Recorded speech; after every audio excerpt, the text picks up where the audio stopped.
Oh, jeez.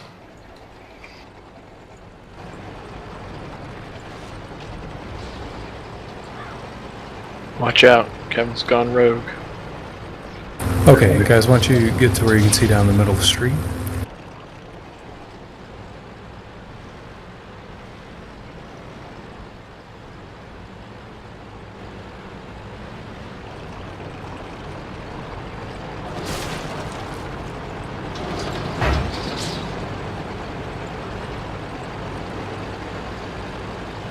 Okay, last week we went over rounding a corner together. The T-57s are going to round the corner and not shoot. I said not shoot. They're going to act like they're going to hit me, and then I'm going to respond. Basically, this is how to respond. Yeah, I'll give you your chance. It's basically how to respond when you're outnumbered. One thing that we struggle, especially some of our newer players with lower number of battles that they struggle with, is the understanding of how to handle a situation that turns south on you. So, this is useful for all tiers, especially in our tank companies. This is real helpful when the battle goes against us. Those of you that were in the battle where Jay and Anthony were the last two left, and we were fighting TKO, we had a few players execute this real well.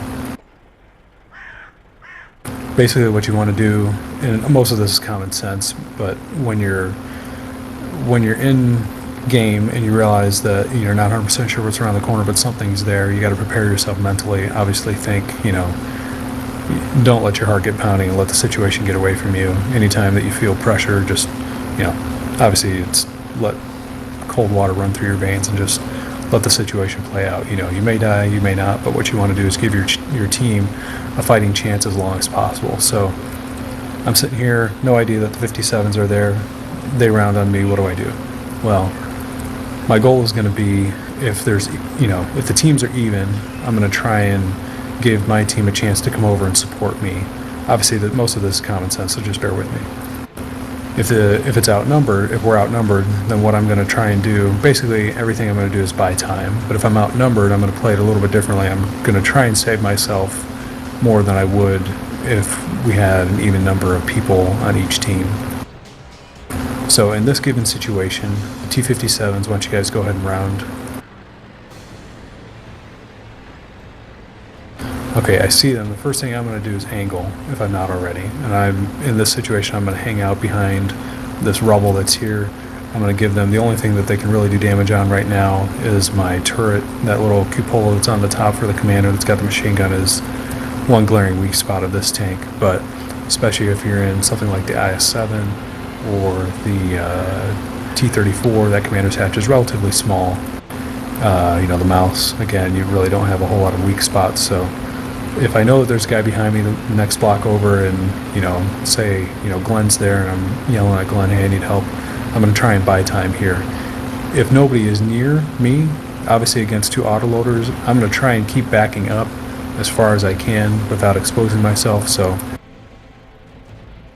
I'm going to keep myself, if they're sitting there and they're not really pushing hard on me, then I'm going to stay here. If they're pushing hard on me, I'm going to stay here, but if not, I'm going to keep backing up as far as I can. If I'm close to the block behind me and I can turn around and get back there, into safety, obviously that's what you want to do. Again, the critical thing that you're trying to do is just buy time. So as I'm backing up, I'm trying to aim for tracks. I'm trying to hit an engine on fire. I'm basically trying to do anything to impede the progress of these two guys.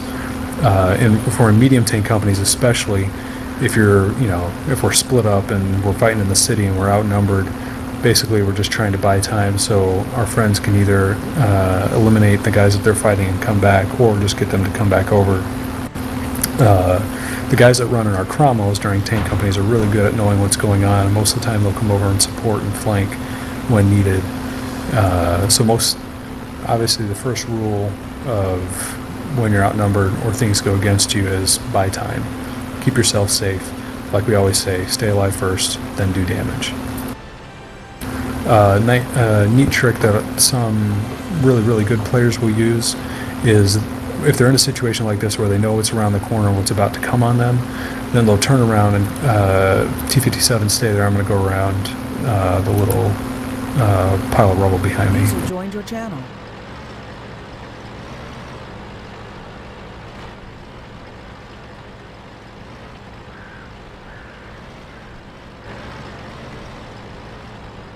User joined your channel.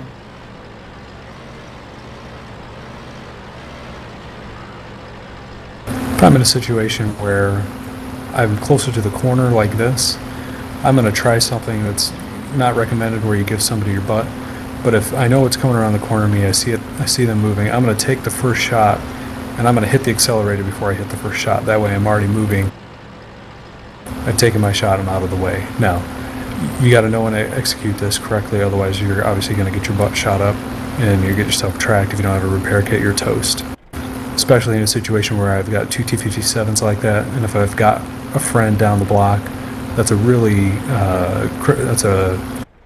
that would be the perfect time to use it. And you don't want to overuse that position. There are sometimes in tank companies, especially if we're on something like Malinovka, where if you're in a Hellcat and you're sitting in a position with your butt towards the enemy and you're facing downhill, you can wait till you're lit up because you have such good camo. You can take that shot, and once you know that you're lit up, you know, your sixth sense light bulb goes off or whatever, you can punch the accelerator and get out of there and get into cover relatively quickly. But that's a very rare occurrence that you want to do that. But it is a viable solution, especially when you're in a position where you can get out of the line of fire real quickly. If I'm in an open street fight with two guys like this and I'm outnumbered, obviously I'm going to try and angle. I'm going to try and waggle as much as possible back and forth as I'm backing up. You know, again, you're trying to give them the hardest target, staying alive as long as possible, and buying time for your team to come help you. I don't have anything else to add to this segment. Anthony, is there anything that you want to add? Don't let yourself get in this situation in the first place. Know what's going on the map and get to a better defendable location. That way you're not stuck on the side of a street by yourself with pair of T-57s or something coming at you. Like what Dedicated said with turning around at the edge of a corner and shooting and running away. If you see a situation like this coming on, make sure you're already there and ready for us. Question. Go ahead. When you're approached by the two, are you better off trying to track one or trying to do some damage? Say the first part of your question again. You're opposed by the two tanks, you got one shot. Should you try to just track one of them or go ahead and damage something?